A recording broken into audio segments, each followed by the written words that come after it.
भारत, एक समय में प्राकृतिक सौंदर्य से भरा देश, अब प्रदूषण की चपेट में है।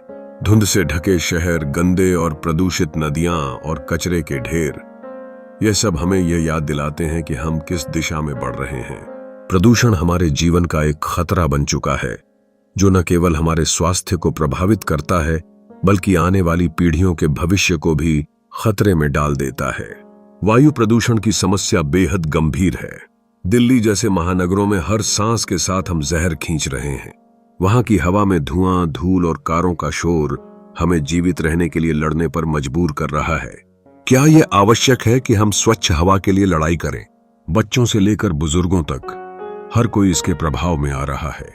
यह स्थिति ऐसी है कि हमें सोचने पर मजबूर होना पड़ता है कि आखिरकार हम किस तरह की जिंदगी जी रहे हैं। जल प्रदूषण एक और गंभीर समस्या है जो हमारे सामने है। गंगा और यमुना जैसी पवित्र नदियां अब गंदगी और औद्योगिक कचरे से भरी हुई हैं।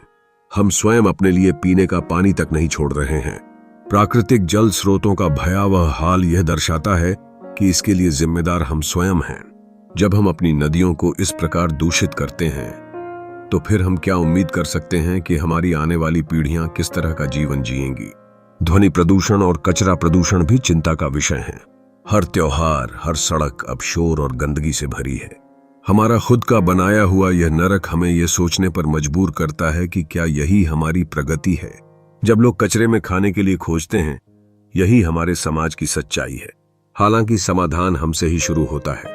हमें यह समझने की आवश्यकता है कि प्रदूषण को रोकने का जिम्मा केवल सरकार का नहीं है।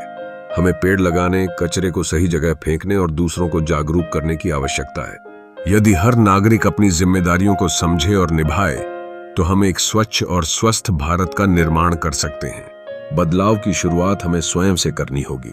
स्वस्थ और स्वच्छ भारत हमारी जिम्मेदारी है। प्रदूषण से लड़ने के लिए हमें आज ही जागरूक होना होगा। यदि हम आज जियोगे, तो हमारे आने वाली पीढ़ियों के लिए एक सुरक्षित और सुंदर भारत छोड़ पाएंगे। इसलिए चलिए हम सब मिलकर अपने भारत को एक बार फिर स्वर्ग बनाएं।